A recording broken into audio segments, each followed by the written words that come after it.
fantastic school that means a lot to many people in this city. So it's been in school since 1956. Every room in the building is open today. There is a band of Sugar Creek teachers who will play in the gym. There is a place people can share memories in the gym. You can have photos taken of you behind or in front of a Sugar Creek or New Century backdrop. You can do that down here in front of 207. The step room will have a panel of retired teachers sharing memories shortly. The library is open and there are lots of historical displays there. If you know New Century, it's about a quarter mile down. Just keep on walking. Every room is set up there with lots of historical displays. It's really fantastic. That building has been in school since 1918, so 102 years. As you may know, this whole property, 12 acres, will go to the city of Verona on May 29th. The last day the school district has access to it is November 1st. So this is the end for us in this building. We are all moving to newer buildings, bigger buildings in some ways, better buildings. But what we'll take with us are a lot of fantastic memories of each other, the fabulous staff in this school. And I don't know how it happens, but every single year we have the best students. I think that's probably all of you that help make that happen. You may see around you about 100 blue copies of our school song. Joanne Green wrote that song a couple years ago. In the 90s. I remember the 90s. And Miss Kyle and a group of our singers from Badger Ridge, who used to be Sugar Creek students, will help sing. So feel free to sing along. High school, sorry. That's right. Y'all ready? Let's usher in this wonderful music.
the principal here at Sugar Creek. We have some present and former Verona and Sugar Creek staff members here today. I should say the former principal from Sugar Creek in 1969 is in the audience. Mr.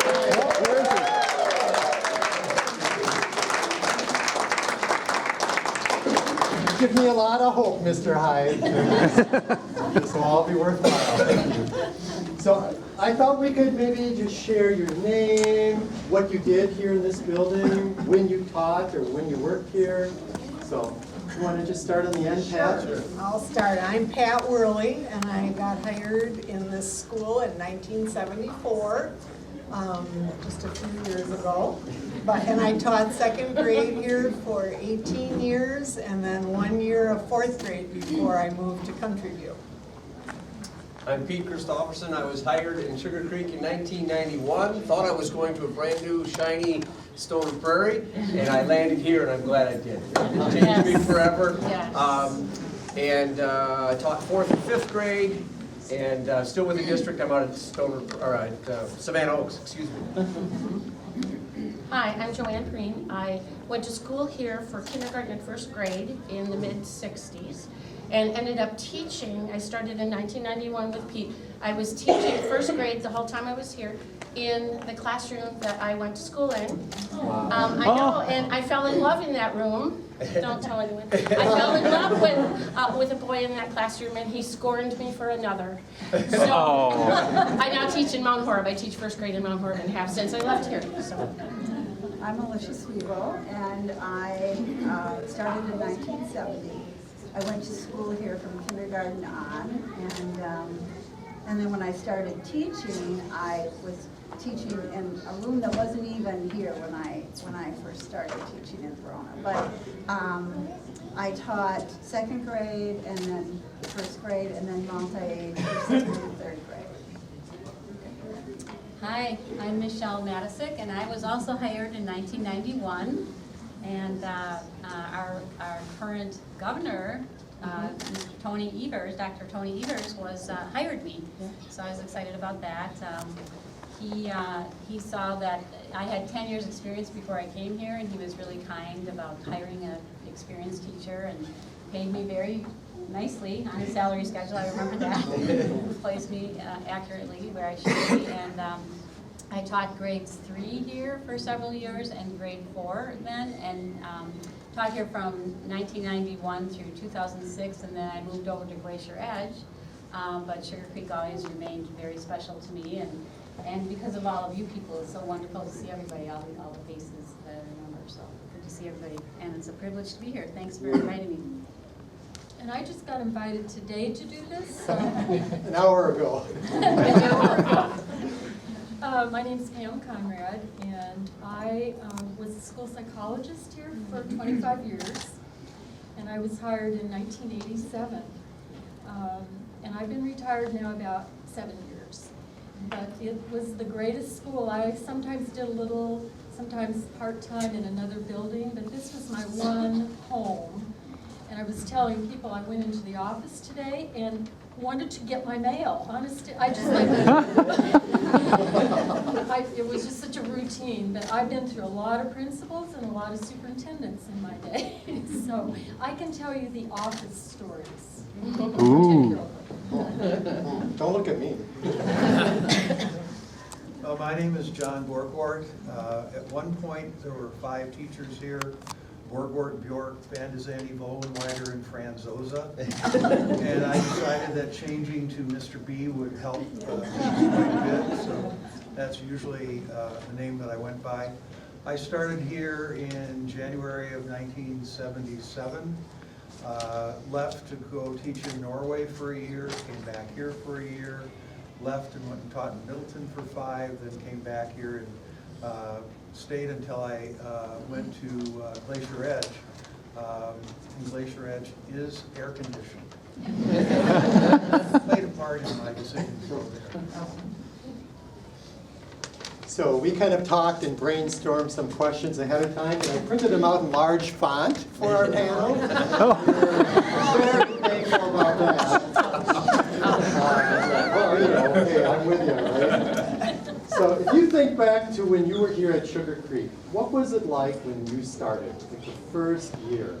What did you have to teach? How did you have to dress? Was there anything about being a new teacher in Verona you want to share? They told me they didn't have enough books. That hasn't changed. I know it hasn't changed. So there was a set of I was a fourth grade teacher at the time, and the fifth grade books there was enough. So I said, give me the fifth grade, I'll tell everybody they were accelerated learners, and away we went. So we used fifth grade books for the fourth grade. Yeah. Michelle? Well, I came here, I had taught several other school districts before I came to Verona, as I mentioned in the opening. And I thought, oh, Verona, looks like it's a small town compared to Fond du Lac, where I was coming from. And I came to the building, and I started, and there were 8 third grade classrooms. I thought, eight third grade classrooms for a small town? I was kind of shocked. Turned out that was the year that I came was the year that we split. At Christmas time, half of the school moved over to the new building, Country View. So we met at lunch. Our third grade group met together every lunch and kind of, just shared plans. And then all of a sudden, middle of the year, half of us left. Half of the building moved over to Country View. So that was pretty remarkable. Wow. Say goodbye to our friends. How many students were there? This had 8 I don't know. classrooms. It was over 1,000. It was over It was 1,000. over 1,000 on the Yeah. property. Yeah. Because we had the old original high school was over here, and that had kindergarten was there, and I bet we had 10 kindergartens. It's amazing. John, anything you want Well, I to share? remember, one memory that I have is the fact that Don's secretary, Lois Scher, was in a teeny tiny little office running the school when it approached 1,000 students without a computer. And to be able to do that was just mind-blowing. And I remember when I came, well, and Alicia too, the school ended at the end of that long hallway. We didn't have any of this. This So- came in 1977. Right, so we were much smaller, and we had kids in the 5th grade building, we had kids in the 4th grade building. But we were here just like 4 grades of us, and then the addition went on later. So we got much bigger over the years, but we were squished into a little U shape up there, so that was kind of fun. Sue Rotar, who was here as a Phi Ed teacher at the time, we would have to walk over to the old building across the playground for gym, and they cut off the water, so Sue would always, Miss Rotar would say, make sure you have a potty break, Mr. Christopherson, before you bring them over, because there's no facility.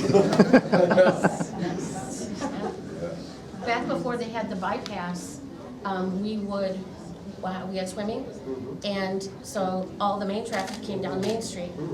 And we took turns. I would walk my class to the natatorium, cross the highway with 25 kids, and drop them off, and then the next teacher would bring them back. So we shuttled by foot kids for swimming lessons during Phi Ed class. Wow. Yeah, across the highway.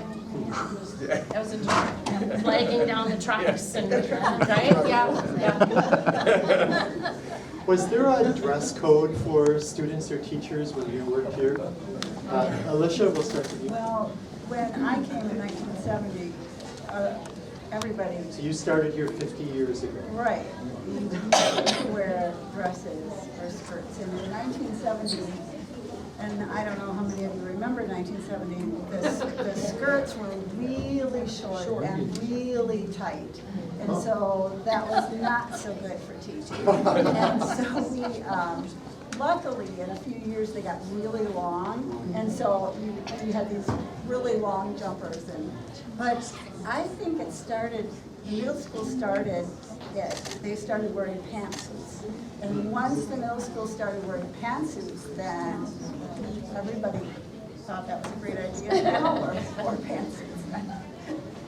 John? The other thing that happened here was,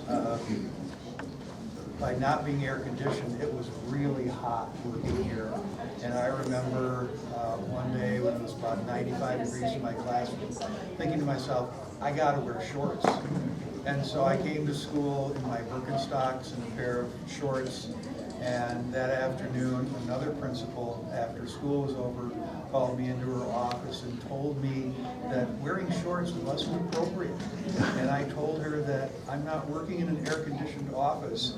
I'm working in a classroom where it's really hot, and I'll be more comfortable and do a better job dressing that way.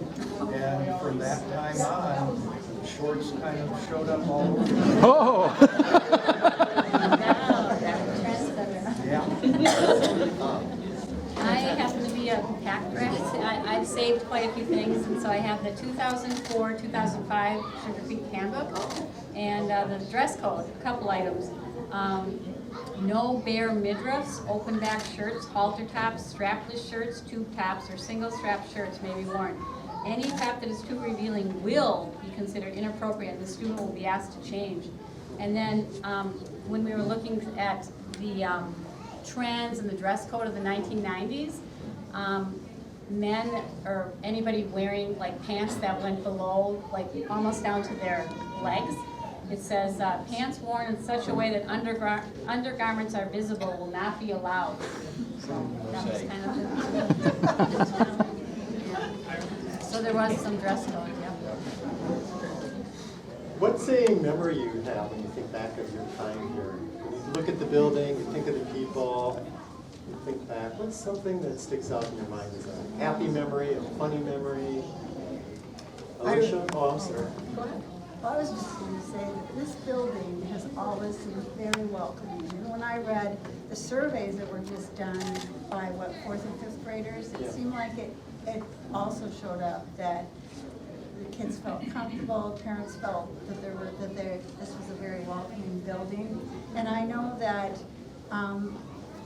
when I was a new teacher, I didn't even ask for people to share things with me. They just shared. And that was the thing for the whole time that I was here, that everyone really shared and just made everybody feel like that they belonged here. One of the things I remember when John was talking about Lois's little office across the hall from my classroom, right next to that was a very little lounge where we had our mimeograph machine, and after school every night in those days when we took the kids to the bus, we came back and we breathed a sigh of relief, and we went in and we visited and had a wonderful time in there.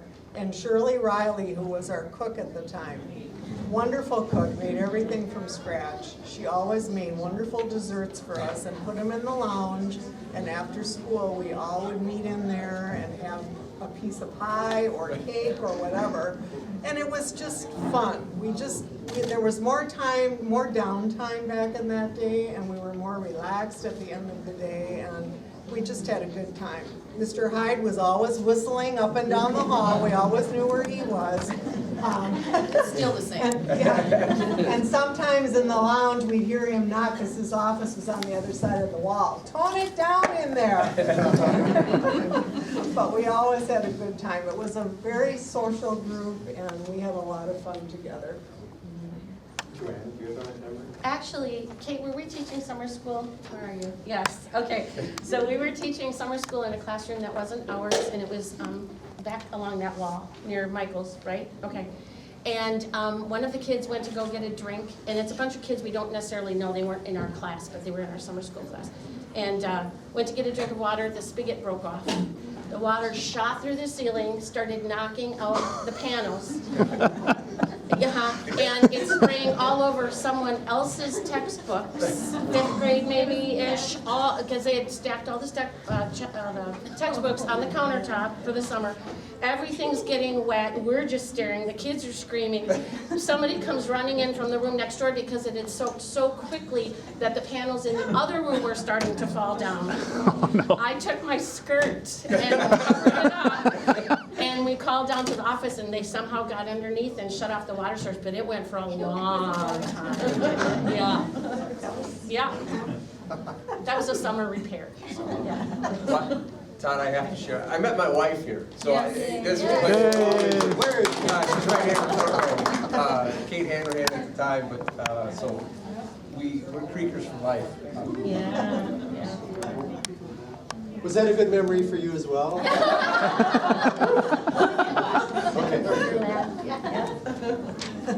I have a couple memories that I wanted to share. One was when the third grade staff would, at the beginning of the year, turn this room into Sugar Creek International Airport. Yeah. And we would hang paper from the ceilings, have the kids come in, there'd be a luggage machine there, which was a big cardboard box, another big cardboard box that they'd walk through, which was a metal detector, and they'd drop off their passports and their tickets, and then they'd sit on the plane and walk through and be in the country that they were going to study next. The other, and my wife will be happy to hear this, was the summer of 1983 when we added a new playground here. I have told this story so many times, she just always rolls her eyes.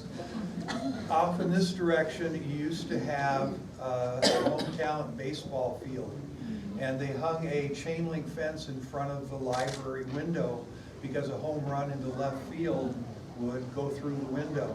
And so Mary Ann Berger, who was on the school board, and I put together a plan to put an asphalt area in left field of the baseball diamond. And because of that, that's why you have all the nice baseball and softball fields along Verona Road coming in. And you will never hear that story again.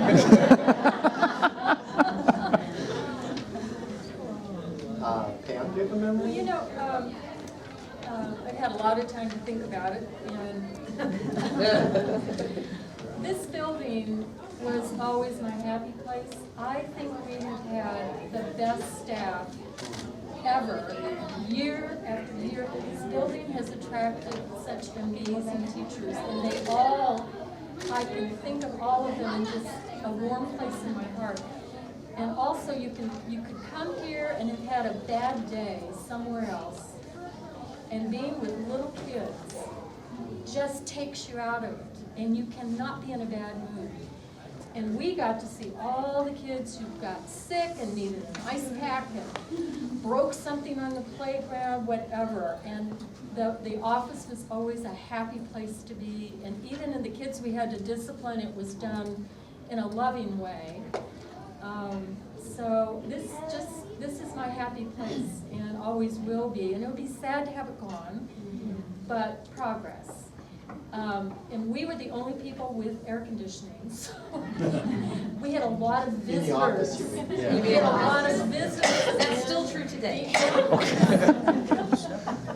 And the step room, and this was a nice place to come to. Don? I want to add one thing. You come in this room and look how unusual it is. And it was constructed this way. Didn't have any idea what it was going to be. The kids came in the first day, opened the double doors. Oh, a step room. And it's been that way ever since. And on that same note, I remember when we all came in and we put our handprints in the paint and on the wall, and every kid had their name on that wall, and every teacher. And that was a really big deal. That was a lot of fun for all of us. So when they took that down, I was sad, because there were a lot of memories on that wall. Michelle? Yeah, more about the step room as well, and I'm looking at Kathy, and it was used after school as well, and in the evenings. My two children went to school here, and they were in 4-H, and they did their 4-H presentations right about here, out to the group. And our little dog Kabuki came along one time, as he was one of the projects. It was, as John mentioned, the international studio was Schmeckfest. John created that name for third grade. We studied countries around the world, and Schmeckfest was a time when we would actually make food and then share it with our third graders. And I did the Chinese New Year kind of thing, the ham and egg fried rice. And so I had great fun in here. And at one point, this was 2 classrooms. Yes. It was cut in half, and there was two different rooms right in here. 2004 to 2006. Yeah, so great memories here. You're all talking about how hot it was in here. So many of us, we called it home as well, and it was home for us on the weekends, on Saturdays and Sundays. We came and worked, and it was really chilly in our room. And I don't think too many people know this, but, well, we met, like Gretchen would be here, Margaret, we'd talk on the weekends, we'd be working in our room on a Sunday or something. Anyway, I had my heater on one time, and I had my jacket really close to my heater, and all of a sudden I smelled something, and I'm like, oh my gosh, my jacket's on fire. So I quick put it out, and I thought, I could have burnt the building down. I was so, oh my God, what did I do? So then I worked without my heat for years after that. I'm like, I'm not putting the heater on. Yeah. Oh my gosh. Great memories. Well, what do you miss most now that you've moved on to other schools or moved on in life? I miss the people. Yeah, and when I retired, it was really hard to leave all my friends from any building I was at. Okay, that's it. I still miss them. Pete, you Yeah. went on to bigger and better at the middle school? Yeah, I went to the middle school, yep, and then I found my home there. Yeah, it's the people. I mean, the first student I met was Michael Worley. He came, I was at Karen Fletcher's house. They welcomed me over. I think somebody mentioned about sharing before I even started that summer. Teaching me what I was gonna have to do, and Michael ran up the hill from his house and said hello to me, and 30 years later, this just feels like yesterday. Joanne, you moved on to a new school district? I did. I moved on to Mount Horeb, but when I got hired here, I had taught at Lodi for 1 year, and then I got hired. I actually student taught with Marlene Buchel out in Stoner Prairie. But when I got here, it was still the era of the veteran teachers scooping up everybody that came in the door, Mrs. Cron, and Marilyn Rome, and Nancy Oswald. And they scooped you up, Yep. and they made you realize that you were called to this job, and they felt the same way. And they were just so pleased to have the legend of this building live on, so they did everything they could to make you feel successful and loved as a fellow teacher and capable as a new teacher with little kiddos. So that generational thing is just so strong here, so strong. Yeah. Alicia? And I missed all the people, yes. And I teamed with Joanne. We did plays in this room, and I think they still do a lot of big group things here. And but I miss the kids. And I always said that I loved my job because every day I would come and I could laugh with the kids and have a good time and sit on the floor and play games and do all those kinds of things that everybody loves to do, I think. So I miss that. I did volunteer, and that helps. So that's so fun to volunteer. Michelle, what do you miss most? Again, everything that it was sad, the people and the kids, the families, and just all the people involved, the EAs that we The had. meetings? You miss the meetings? No. We do more now, actually.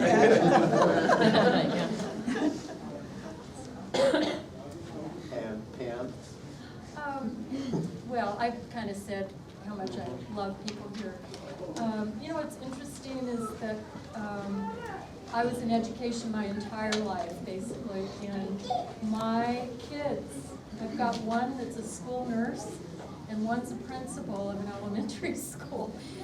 I think they knew how happy I was and decided that that's what they wanted to do too, was to be in schools. And they both love it. It's a wonderful place to be. So, and I volunteer too. Well, I always felt very lucky that my 3 daughters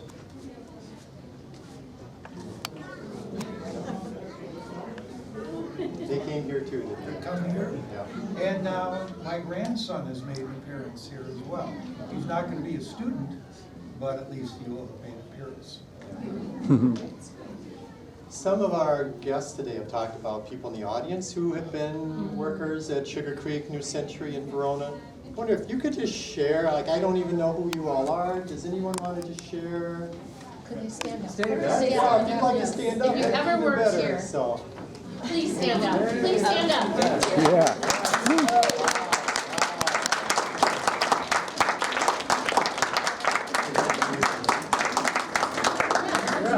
would you be willing to say your name and what you did? Nothing more, no speech, just your name and what you did. Margie Guy, should we start? Sure, Hey. I'm Margie Guy, and I've taught here a couple times.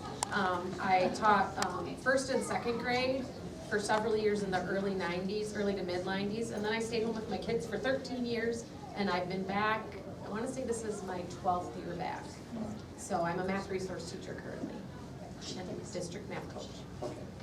I'm Sarah Peterson. I was here for, I think, over 15 years as a speech therapist.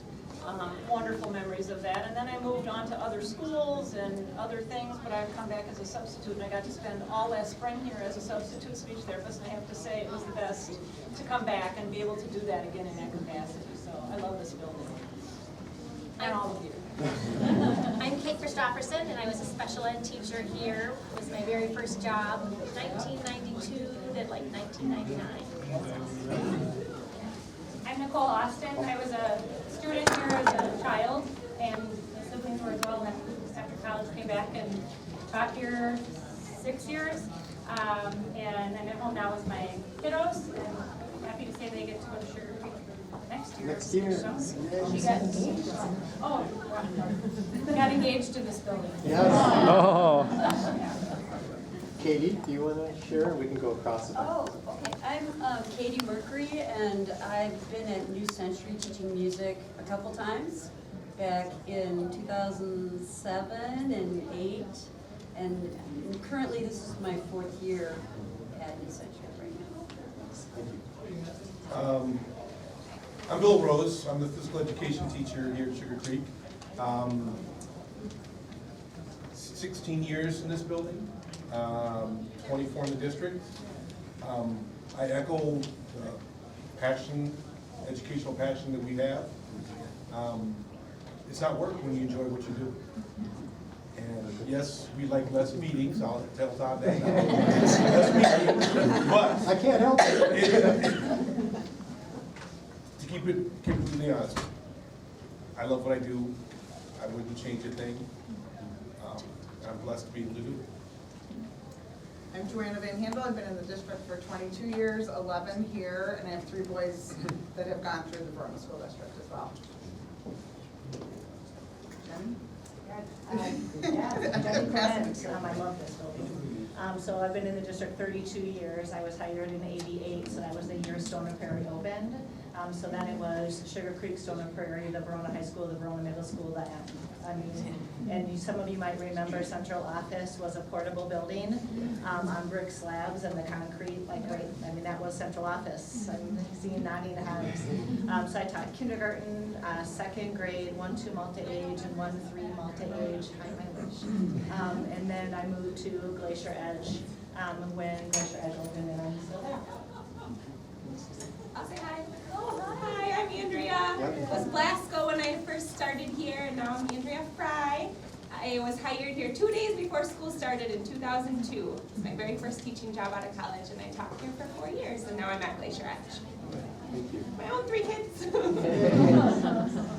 Hold that chair low. I think there's a bunch of people quietly pretending. We're quiet. Okay. I'm Audrey Cron. I've been retired more years than your age, probably. And he kept me in line, and I Audrey, when did you start teaching here? I think 63. Okay. I didn't even go back. All right. All right. Thank you. And he was principal here. I had a problem one day in the classroom, so we came with the fire extinguisher. You were a good person. Yeah. Marlene Dingle. I was a substitute teacher for a few years. Don hired me. And I was a teacher assistant for 13 years, and I was known as the recess teacher. We still got those. I'm Sue Felder. I started as a parent volunteer in this building. So my 3 kids went through the system. I was then hired as a support staff substitute, and then the following year hired as a classroom assistant. So that was back in the 90s. Worked as a classroom assistant for many years, transitioned to what is now an ETST, that's tech support. And then in 2001, joined the HR team, and I'm still with the district. Wow, thank you. Everybody, I'm Pat Willenwaiter. I started here in 1971, the fall, and Mr. Hyde loved to tell the story that I loved him, that I called him regularly on the phone until he gave me the job. Every morning. I taught here from 1971 till we moved over to Country View. Okay. When did you retire? 2010. Okay, I remember. I'm Mary Jo Tierney. I began here in 1972, and I retired, and I think Mr. Borgford came after me. I thought I was going to have a month maternity, whatever you call it, before you have your baby, but my son, as the bell was ringing, I was on my way to the hospital, so I didn't have a long stay. But Mr. Hyde was wonderful, and we had the superintendent then, I believe, was Mr. Paulette. And they used to do inspections of my room because I was notorious for not being very neat. And one day they came in with white gloves on, and I was horrified. Another time they came in and I was showing a film strip, that's what we did in those days. And all of a sudden on the screen, something was happening and the entire image was melting in front of the superintendent of schools and my principal. I was quite horrified. I taught with wonderful, wonderful people, and I'm proud that I'm still friends with some. And I just, every day we loved coming to school. It was just really, really fun. So 72 to 77, 5 wonderful years of my life. Wow, that's great. That reminds me of a funny story. Mr. Hyde, during this 10-year period, or even 5 years, I guess it was, a lot of us got pregnant. And every time we did, we'd bring a cake to the lounge. And Mr. Hyde finally said, when we walked in and we said, Mr. Hyde, can we talk? He'd say, oh, please, not another maternity leave. But we were all kind of pregnant at the same time, so. Ms. Fugit, we're sharing our job when we worked at Sugar Creek. I know, I tried to speak up. Yep, I know. I was hired just a little bit before, I think it was 1989. And the big memory I'll have of Todd forever is I taught almost every grade, 5th, 4th, 3rd, 2nd, and when I finally ended with a 1st, 2nd, Todd goes, are you sure you really want to teach the little kids? But I loved all of that, and it's fun. It was really fun. That was the thing I enjoyed the most, was not just staying at one grade level, but actually getting to see what all of Sugar Creek was like. Every hall and every unit, like it made it fun. I won't keep our panel too long, but did anybody have a question you wanted to just ask out? Yes. I have a question as a statement. My name is Sherry Smith, and my kids all went through school. I was room pairing, mimeograph, whatever, through all the years. But I think this is the most welcoming school for parents. At that time, they need help, they call you, you offer your services. You know, nowadays it's a little different that way. We didn't have to have background checks. But it was always, and if you couldn't help the teacher in one room, to say, oh, hey, I need some help, or could you file some books in the library, and whatever. And that's, nowadays it's sort of different. And I just don't think the teachers have the opportunity to have the parents be involved. And that was wonderful. I enjoyed it, as my kids all graduated through school.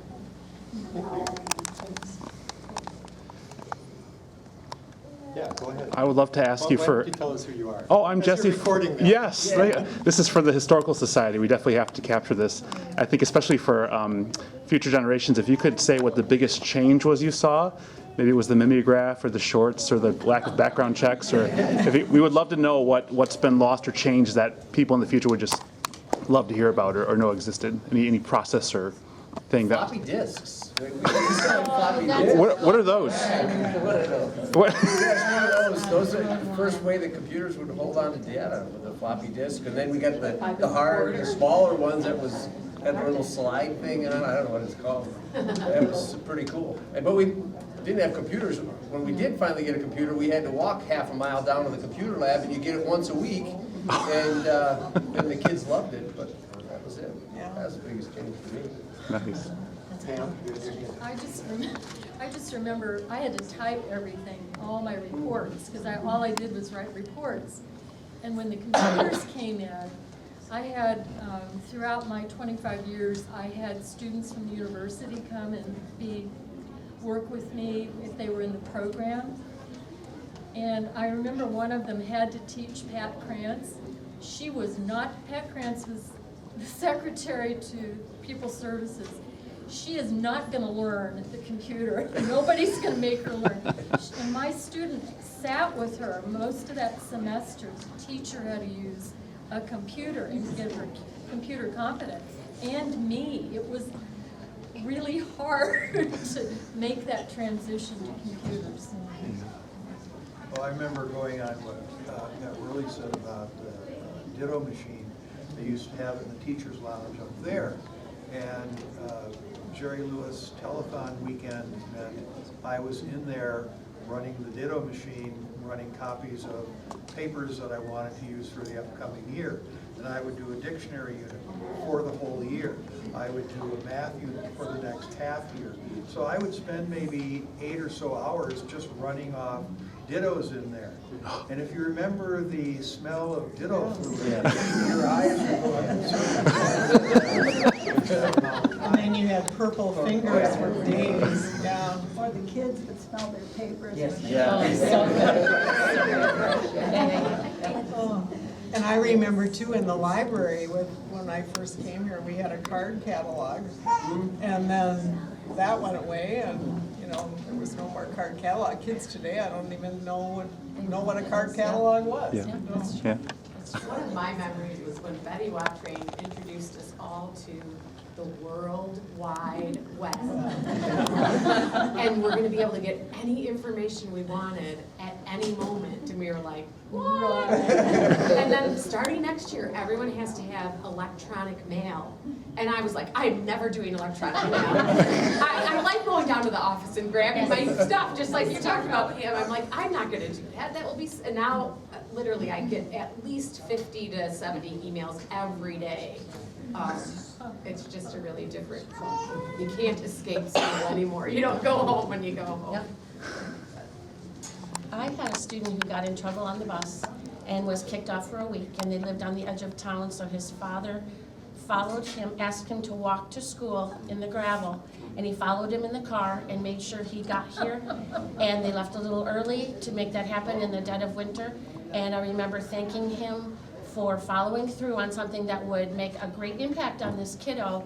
And that I've met the kids since then, and parenting has changed a little bit. So that's a big change. That's a big change, yeah. Yeah. Cool. Thank you. Yeah. That's great. Ms. Nelson, we were sharing when we started and what we did here. And I saw you sneak in, so I thought I'd hear that. So, Well, you want to I share was- your name and what you did here? Krista Nelson, I taught 5th grade first, 2nd, 3rd, and back to 2nd. And I just was speaking with someone in the room where the deer hit the window. Yeah, that's And that 1 was year to the scary. day later, it hit your classroom. Do you remember? A deer came back That's what 1 I year mean. later? Yeah, Oh, that's well, what I remember mean, the yeah. year prior then, it got into the building. Yes. Miller's classroom. Yeah. Well, our panel, yes. Well, I just wanted to share one thing. When I was in school here, and Todd has heard this story many times, Mr. Berger, that we did a time capsule in 1956. Well, we actually moved up to this building after school had started. So in 1957, we did a time capsule. And it's in a wall. I've talked to so many people that remember it, that we were in 3rd grade, so we had to go in early. 2nd graders had to go in early, so we didn't really know where it went. But I've talked to people that remember it going into the wall, and so somewhere, and I think it's probably, my guess, it's behind the date. The capstone? Yeah, 1956. That's where my guess is, but I don't know if anybody that's older than I am that went to school here remembers exactly where the time capsule was put, but it looked, well, I remember that it looked like a safety deposit box, narrow, and the rules for the time capsule were that you could put coins, stamps, each classroom was in charge of putting something in. You could put letters, news articles, rolled up, papers that were rolled up but no longer than a regular piece of paper. So there was rules, and I think the older kids were the ones that were in charge of that went around and told everybody, but I cannot remember what our class put in. So I would love to someday be able to see that. It'd be great to find it. My goodness. John? I remember very early on after I started here, it struck me that you'd come down the street, pull into the parking lot, walk up to this building, and it's like, well, what is this building anyway? There's no name in front of it. And so we had Rick Burbank make a sign that said Verona Elementary School. And Don, I believe we dedicated it to you. And I don't know what happened to the sign, but when we became Sugar Creek, that sign came down. I have the plaque. Oh, that's nice. Thank you, Todd. Yes, thank you. Thank you. Yeah, really nice. So our panel's been up here for an hour. Let's give it. So where did the brick come from? Right, so this is one of the original bricks from the 1956 edition. Okay. We got permission from our superintendent, who then requested from the city planner that we could remove 300 bricks. And they came from a small decorative wall in the courtyard of the school. Cool. So they were gray, heavily encrusted with dirt and grime and just plant life and growth. Yeah. Moved 300. It was a hard job for a custodian. About every 4th brick shattered or would crack into pieces. Oh my gosh. So we have 300, then the district power washed them. And as you can see, we designed a plaque, and then the plaque helps memorialize the role that this brick played here at Sugar Creek, part of the real original Sugar Creek building. Yeah. So we removed 300, we gave 80 to the 80 staff members of the building. Yeah. We're selling the other 220 for $20 a piece. Yeah. Hoping to raise money for end of the year events here. That's great. And can you show me on the map where that wall was? I can. Just because I'd love to know exactly, since this will probably be in our museum someday. So here's the school. Was it part of the building or was it an exterior? It's an exterior wall that literally is right where this line of the cube here is. So it's right outside our art classroom. There's a small decorative wall there. If we were to look out a window, that wall is now half down. So it used to be 5 feet, it's probably 3 or 2 feet. Was it like an embankment or what was the wall used for? It literally was just a decorative wall around our courtyard, and it wasn't, it didn't